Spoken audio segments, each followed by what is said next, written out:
नमस्कार. मी डॉक्टर राजेंद्र पोळ. येथे ग्रहतारे बोलतात. ज्योतिष कार्यालय निप्पाणी. आपण जुनाच विषय घेतलाय. जो आजपर्यंत सगळ्या ज्योतिषांनी, महान आचार्यांनी, ऋषीमुनींनी त्यावरती बरीच चर्चा केली. पण ही चर्चा करत असताना मी मात्र काही वेगळ्या पद्धतीने चर्चा करणार. विषय आहे कर्म आणि प्रारब्ध. मागच्या जन्मात माझं कर्म मी असं केलं होतं म्हणून माझं ह्या जन्मामध्ये ह्या पद्धतीचं कर्म व्हायला लागलंय किंवा मला ह्या अडचणी येतायत. हे सर्वसाधारण सगळ्या लोकांचं म्हणणं असते आणि आमचे महान ज्योतिषी साधू संत देखील तेच म्हणतात. त्यामुळं हा काय भाग आहे हा ज्योतिषशास्त्रात मी मांडणार आहे. आमचे एक महान ज्योतिषी आहेत, डॉक्टर आहेत.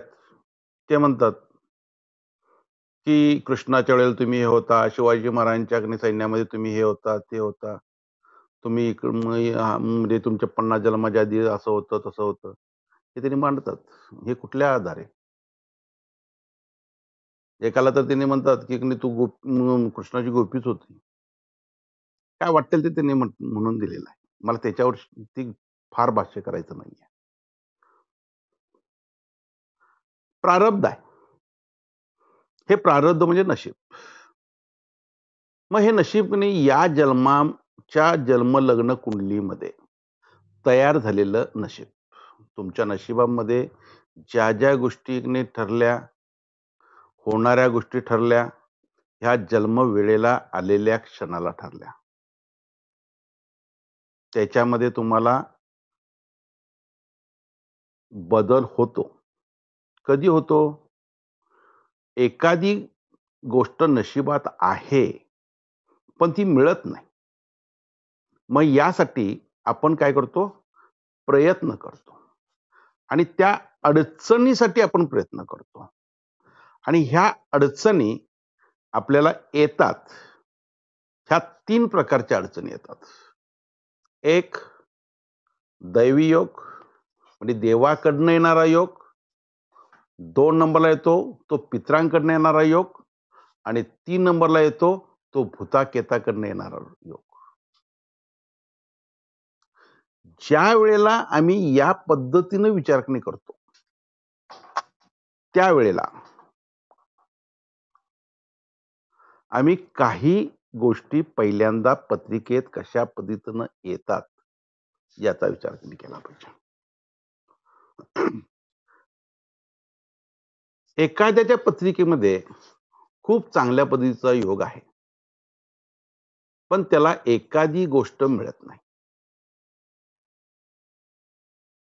बघा आपल्या ऋषीमुनींनी सांगून ठेवलेलं आहे, जगी सर्व सुखी असा कोण आहे? कोणीच नाही. बरोबर. म्हणजे मी एखादी कल्पना करणे, एखादी मागणी करणे, डिमांड करणे आणि त्याच वेळेला ती गोष्ट माझ्याकडे नसणे हा भाग होतो.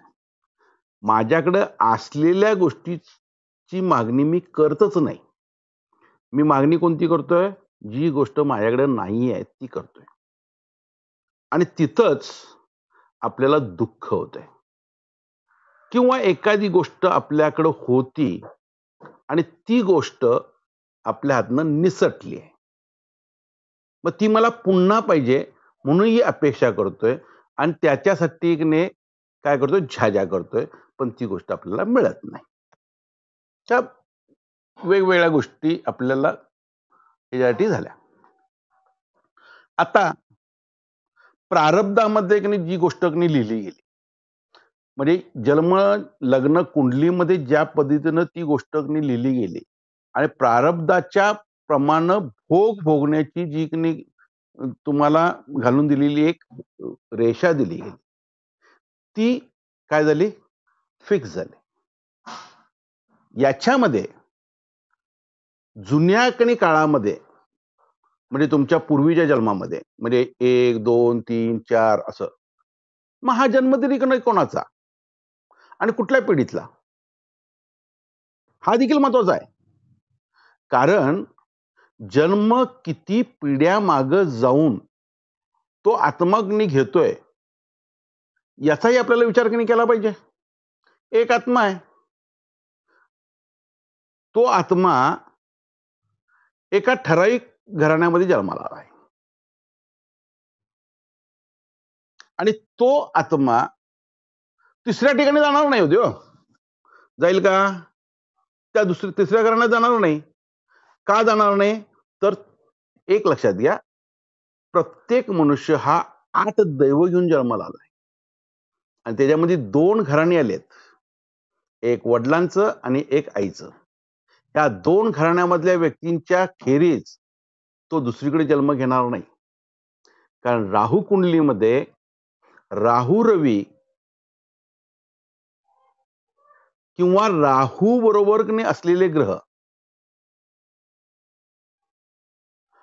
हे वडिलांच्या घराण्यातले योग दाखवतात आणि केतू चंद्र किंवा केतू बरोबर आलेले सगळे ग्रह हे कोणाच्या आईच्या घराण्यातले जन्म दाखवतात. मग या ठिकाणी आम्ही जर असं म्हटलं की हे 2 घराणे सोडून त्या कृष्णाच्या गोपीच्या घराण्यात जन्माला आलता, शिवाजी महाराजांच्या सैन्यातला तू होतास. मग आता सर्वसाधारण 300 वर्ष झाली, 400 वर्ष झाली, त्या गोपीला तर आता 7,000 वर्ष झाली. मग त्यावेळेपासून तो आत्मा जन्मच घेतला नव्हता. मग त्यानंतर 5-7 हजार वर्षानंतर किंवा एक 400-500 वर्षाने एकदमच तो आत्मा जन्माला काय यायला लागलाय आणि त्याचं कारण तरी काय?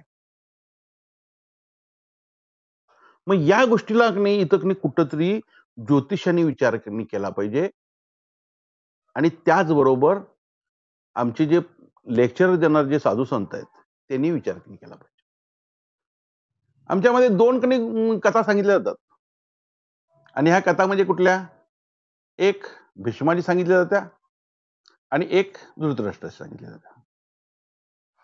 भीष्माला सांगत असते वेळी एकटा म्हणतोय सरडा उडवला, तो म्हणजे कोणी ह्याच्यावरती काटेरी झुडपावरती जाऊन पडला. एकटा म्हणतोय डुक्कर मारला, तो डुक्कर खायचा नाही म्हणून त्यांनी काट्यात म्हणजे त्याला लात मारली, त्यानं तिथंच पडला, नंतर 15 मेला.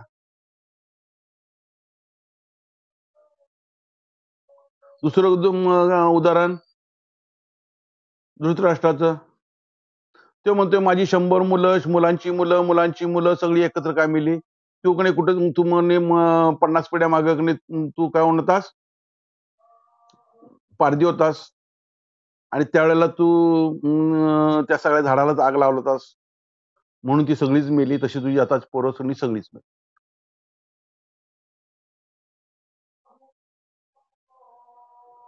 मग 50 पिढ्या, एक 60 वर्ष माणसाचं जिवंत वर्ष आयुष्य धरलं तर 50 गुणिले 60 वर्ष आणि त्यावेळेची घटना नाही ती होते. बरं होईलही. आम्ही त्या साधू संतांना, मोठमोठ्या लोकांना येसही म्हटलं. मग त्या ह्या जन्मातलं त्या धृतराष्ट्राचं प्रारब्ध काहीतरी आहे की नाही, त्यात भीष्माचं काहीतरी प्रारब्ध आहे की नाही. तसं प्रत्येकाचं प्रारब्ध काहीतरी आहे आणि हे प्रारब्ध आम्ही ज्या दिवशी जन्माला आलोय त्या दिवशी आमचं प्रारब्ध लिहिलं गेलेलं आहे आणि हे लिहिलंय कोण? सटवाईने लिहिलंय. वाचतोय कोण? ज्योतिषी वाचतोय. अडचणी कुठल्या येतात? 3 येतात आणि त्या 3 मध्ये आपण उपाय करतो. आणि असलं तर तुमच्या नशिबातच नसेल तर तुम्ही 3 काय 300 हे जरी उपाय केला, ज्या केला तर ती काही गोष्ट होत नाही. म्हणजे पहिल्यांदा तुमच्या नशिबात लागतंय त्यावेळेला तुमच्या जीवनामध्ये तुमच्या जीवनामध्ये ती गोष्ट होत्या, हे पक्क. एखादा मनुष्य आयुष्यभर तो एखाद्या गोष्टीच्या पाठी लागतोय पण त्याला ती गोष्ट मिळत नाही. तीच गोष्ट दुसरा माणूस प्रयत्न करतोय, त्याला लगेच मिळत्या. काय मिळत्या? तर त्याच्या ती नशिबात असत्या म्हणून मिळते. त्यात एवढाच आम्ही ते फरक केला, तर आम्ही प्रारब्ध काय आहे, याचा आपल्याला विचार करता येईल. बरं, आम्ही कर्म घेऊन जन्माला आलोय. ठीक आहे, कर्म आम्ही आणलं. मागच्या जन्माचं कर्म आमचं आहे. मग कर्म आहे मला मान्य आहे. ते कर्माप्रमाणच तुमचं नशीब झालंय. म्हणजे यावेळेची लग्न कुंडली जी तयार झालेली आहे की ती लग्न कुंडली मागच्या जन्माच्या त्याच्या मागच्या जन्माच्या कर्माप्रमाणच झाली आहे. ही कशी? घराणेशाही. आम्ही घराण्यामधले जे काही दोष म्हणतोय, घराण्यामधनं येणारे जे दोष असतात, हे पिढ्यानपिढ्या त्याच पद्धतीने येतात. हे तर मान्य आहे.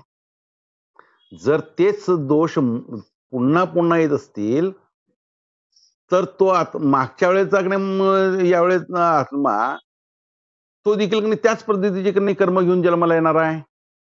त्याच्यापूर्वी देखील तोच कर्म येणार आहे. म्हणजे कर्माचं जे काही आहे गणित, ते रिपीट मधलं गणित आहे. जगामध्ये उदाहरणं घ्यायला फक्त धृतराष्ट्र किंवा भीष्मच नाहीये. हजारो कोटी माणसं आतापर्यंत मेली आहेत.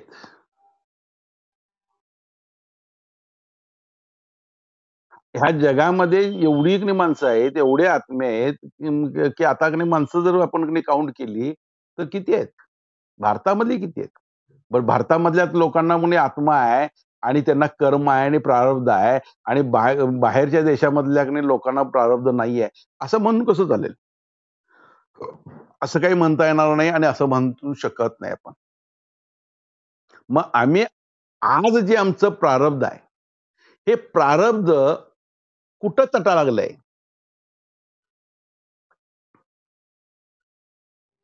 तर आज आमचं प्रारब्ध तटा लागलंय मागच्या कर्मावरती.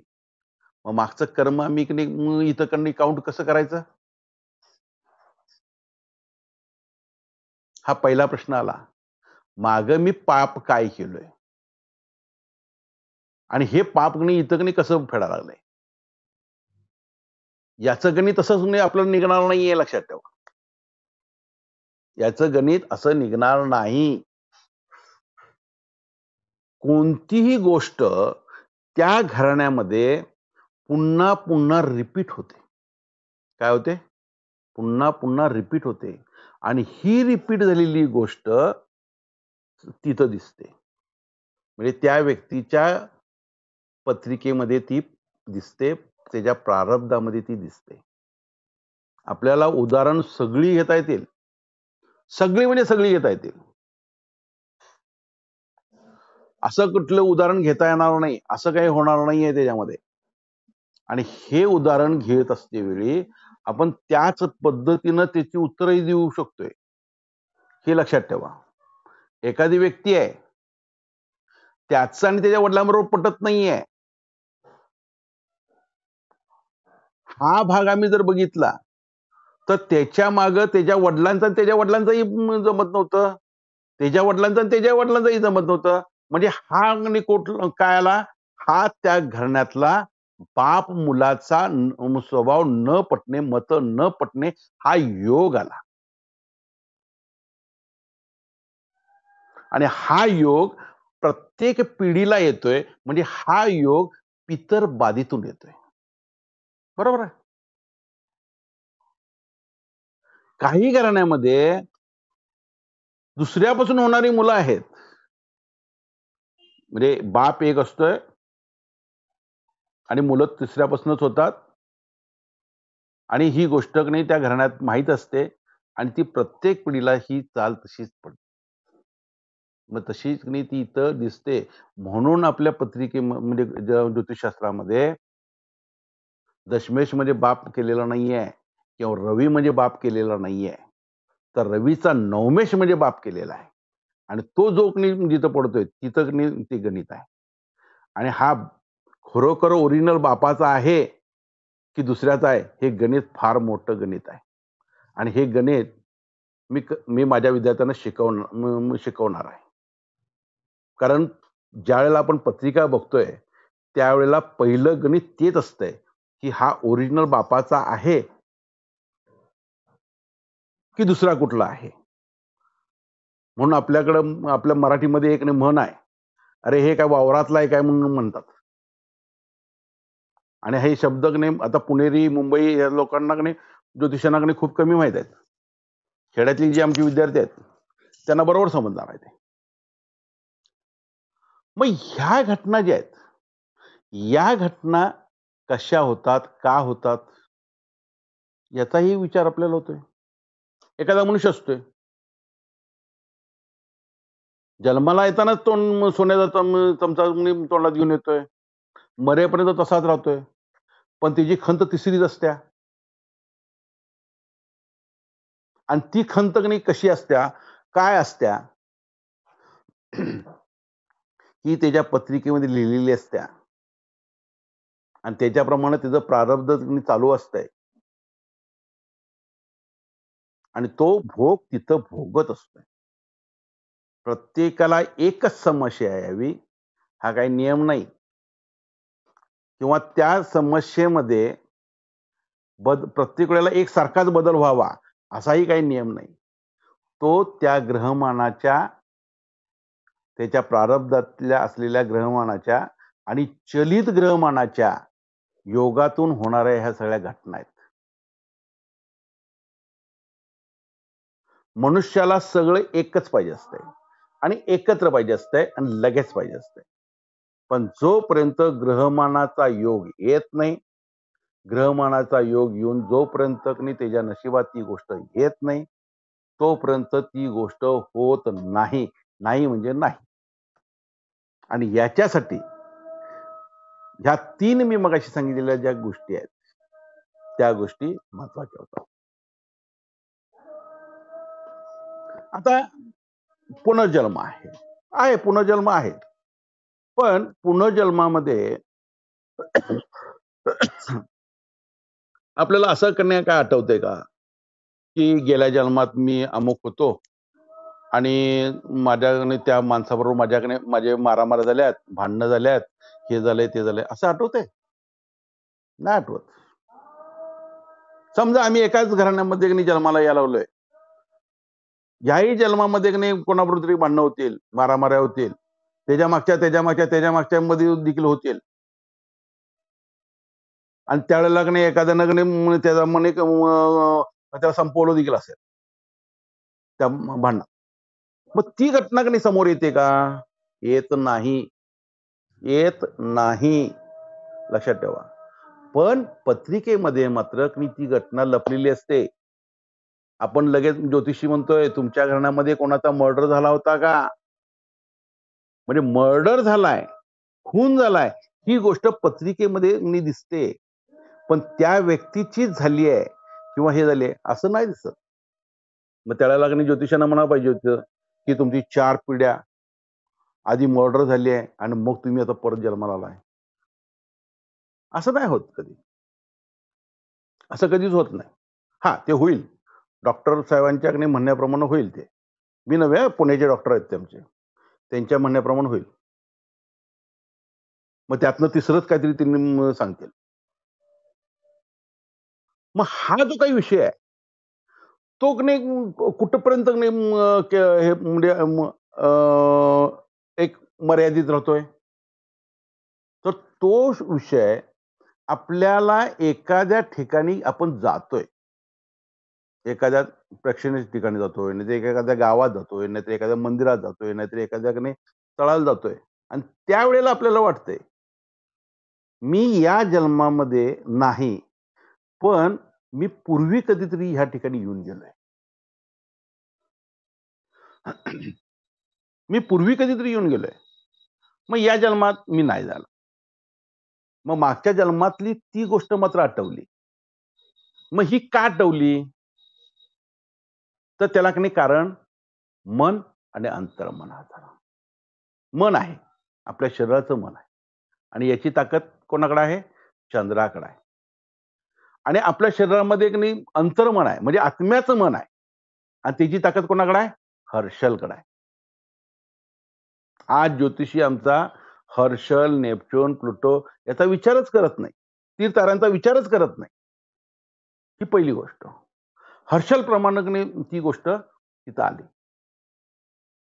आणि त्याच्यामुळं ह्या गोष्टी आपल्याला इथं दिसायला आल्या. मग आमच्या प्रारब्धामध्ये जी काही गोष्ट आहे, ती प्रारब्धामधली गोष्ट कोणाला दिसायला लागली आहे? इथं ज्योतिषाला दिसायला. आणि कधी दिसते? ज्या दिवशी पत्रिका मांडून म्हणजे जन्मलेल्या वेळेलाच दिसते, की या जातकाच्या आयुष्यामध्ये असं होणार आहे. मग यासाठी त्या ज्योतिषाला कशाची माहिती लागणार आहे? तर यासाठी त्या ज्योतिषाला चलित ग्रहमानाची माहिती लागते.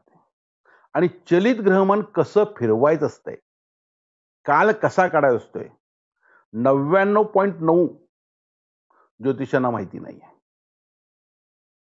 मी माझ्या ग्रुपवरती हेच सांगायचा प्रयत्न करालोय.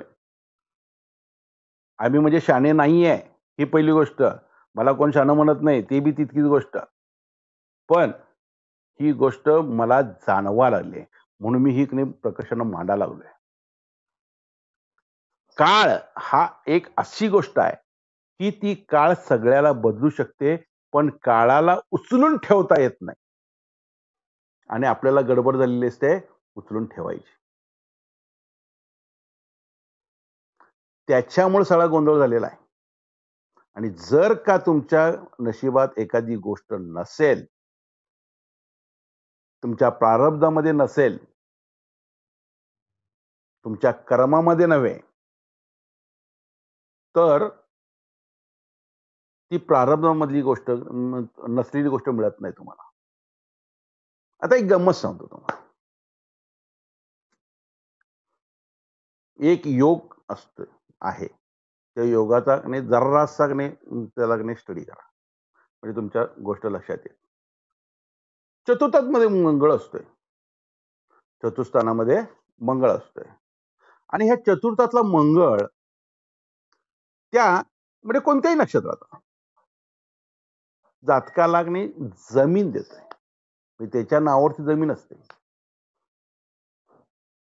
असे जातक तुम्हाला शेकड्याने भेटतील.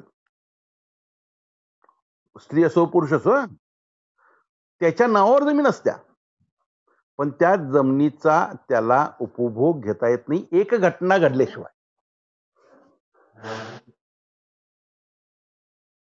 म्हणजे इथं काय आलं? प्रारब्ध आलं आणि कर्म आलं.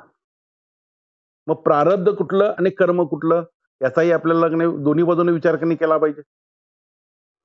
त्याच्या नावावरती जन्मता जमीन आहे, पण जमिनीचा उपभोग त्याला घेता येत नाहीये, त्याला त्याचं बेनिफिट मिळत नाहीये. मग तीच गोष्ट त्याच्या पत्रिकेत असते. आणि ती गोष्ट झाल्यानंतर त्याचं बेनिफिट त्याला बरोबर मिळायला चालू होते. म्हणजे ज्या वेळेला तुमच्या पत्रिकेमध्ये तो योग आला, त्याचं कारण त्या घराण्यातला तो दोष आला. दोष हे बदलत नाहीत. म्हणजे कर्म हे बदलत नाही. तुमच्या आयुष्यामध्ये कर्म हे त्याच वेळेला होतंय. म्हणून आपले साधू संत काय म्हणतात, की आपल्या प्रारब्धामधलं जे कर्म आहे, आपलं जे प्रारब्ध आहे, ते प्रारब्ध झिजलं पाहिजे आणि झिजून संपलं पाहिजे. हे कोण म्हणतंय? आमचे साधू संत, आमचे ग्रंथ म्हणतात. आम्ही त्याचा विचार करत नाही हं. आणि एवढ्या ह्या लहान लेक्चरमध्ये तो विचार तसा मांडता येणार नाहीये. मग त्याच्यापूर्वी ह्याच घटना त्या घराण्यामध्ये झालेल्या असतात. म्हणजे त्या व्यक्तीच्या घराण्यामध्ये त्या घटना सगळ्या झालेल्या असतात. मग हा जो योग आहे, तो योग कोणता आहे तो तुम्हाला मी सांगतो. कारण या लेक्चर मधला तो एक म्हणजे तुमच्या अभ्यासासाठी, उपायासाठी तो तुम्हाला नाही होत. अशा जातकाच्या आयुष्यामध्ये त्याचं आणि त्याच्या आईचं बिलकुल पटत नाही. त्याचं आणि त्याच्या आईचं बिलकुल पटत नाही. चतुर्थामध्ये मंगळ आहे. पण त्याच्या आईचं आणि त्याचं अत्यंत जमतंय. अशांना हा योग लागू होणार नाही. एक ज्योतिषशास्त्रीय नव्हे, व्यवहारातला प्रश्न म्हणजे योग आला. चतुर्थामध्ये जातकाच्या चतुर्थामध्ये योग आहे, मंगळ आहे. पण त्याचं आणि त्याच्या आईचं चांगलं पटतंय. मग त्याच्या आयुष्यामध्ये हा योग येणार नाही. पण त्याच्या पत्रिकेमध्ये मंगळ आहे आणि त्याचं आणि त्याच्या आईचं पटत नाही लहानपणापासून. त्याच्या पत्रिकेमध्ये मात्र हा योग येणार आणि जोपर्यंत आई आहे तोपर्यंत त्याला जमिनीचा उपभोग घेता येणार नाही. जमीन कोणाची आहे? बापा घरची आहे. आई कुठली आहे? तिसऱ्या घरची आहे. पण तो योग त्या ठिकाणी तसा आला. रवी राहू आहे. रवी केतू आहे. त्यावेळेला बाप जिवंत आहे तोपर्यंत अशा जातकाची प्रगती होत नाही.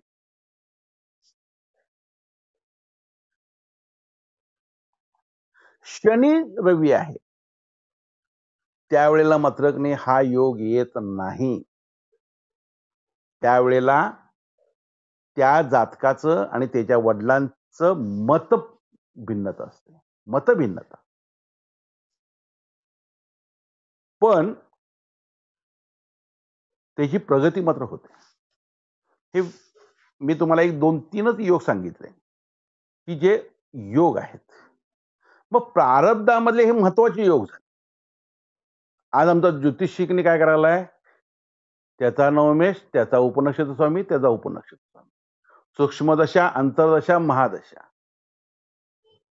शनी बदलला की तो वक्री झाला, मार्गी झाला, सगळ्यांनी झोपटायचं. बिलकुल नाही. प्रत्येकाच्या पत्रिका वेगळी, प्रत्येकाचे आई बाबा वेगळे, त्याचं घराणं वेगळं, सगळं वेगळं. त्यामुळं त्याच्या घराण्यातल्या योगाप्रमाणे ह्या गोष्टी घडतात. लक्षात घ्या. ज्या भूमीमध्ये तो जन्म घेतोय त्या भूमीप्रमाणे ह्या गोष्टी घडतात. म्हणून जमिनीला देखील तितकीच किंमत आहे.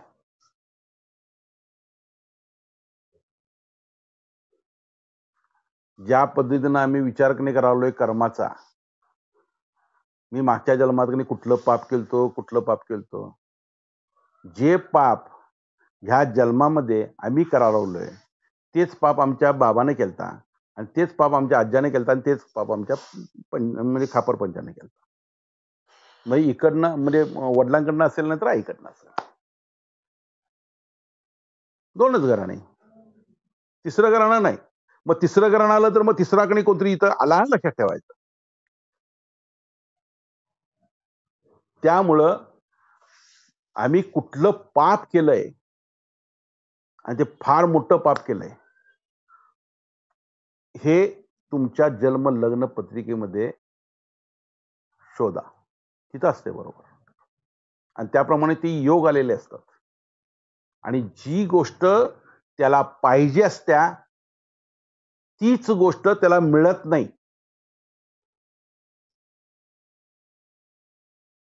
एखाद्या व्यक्तीला एखादी गोष्ट पाहिजे असत्या, प्रत्येकाला एकच गोष्ट पाहिजे असत्या असं कधीही होत नाही. ज्याला जी गोष्ट पाहिजे असत्या त्याला तीच मिळत नाही. तेच त्याचं काय असते? कर्म असते. म्हणून ह्या गोष्टी होतात. जुन्या काळामध्ये घडलेल्या गोष्टी, माझ्या कर्मामध्ये झालेल्या गोष्टी, मी कुणाचं पाप केलंय, माझं पुण्य केलंय, मांसाहार करणे, मच्छीहार करणे किंवा शाकाहारी राहणे, खाण्यायोग्य खाणे हा झाला. जगामध्ये जाती पडल्या, त्यांनी नाही केलं, मांसाहार केला, पाप केलं. बंगाली माणूस मासे खातोय, चांगलं मस्तपैकी प्रारब्धावरती लिहितोय. मुस्लिम माणूस मटणाचा नैवेद्य दाखवतोय, मटणाशिवाय खात नाही. तो पुण्याचं काम करतोय नाही आहे. काही एक देश आहे त्याचा म्हणतोय की पशु पक्षी खाल्ल्यानंतर मी त्यांना मुक्तता देतोय. हे आपल्या लोकांचे विचार झाले. हिंदू संस्कृती मात्र आणि प्रारब्ध हे वेद आमचे वेद उपनिषद ही मात्र फार चांगल्या पद्धतीने शिकवतात. जे काही कर्म आहे ते कर्म मागच्या कर्माप्रमाणे या पत्रिकेमध्ये तुमचं प्रारब्ध लिहिलं गेलं आहे. एवढंच समजा बस. आणि हे प्रारब्धाप्रमाणे तुम्ही तुमचं आयुष्य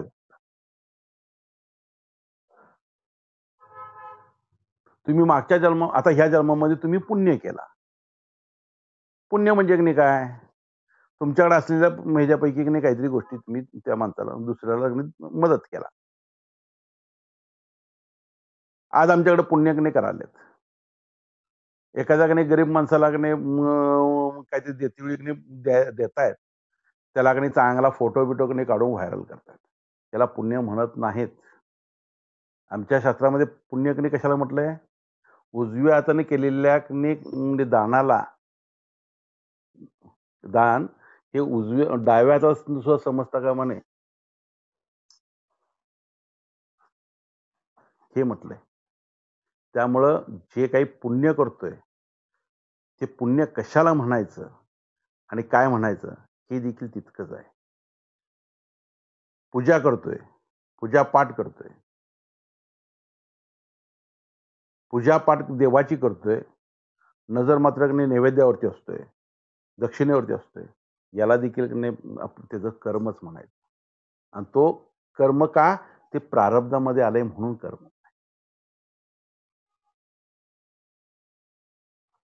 प्रत्येकाचं कर्म हे त्याच्या पत्रिकेमध्ये मांडलेलं आहे आणि ते प्रारब्धाप्रमाणे आहे. आणि प्रारब्ध हे वाचायची ताकद ज्योतिषाकडे आहे. आणि ज्योतिषानं ते करेक्ट जर वाचलं तर याची फोड व्हायला काहीही अवघड नाही. धन्यवाद.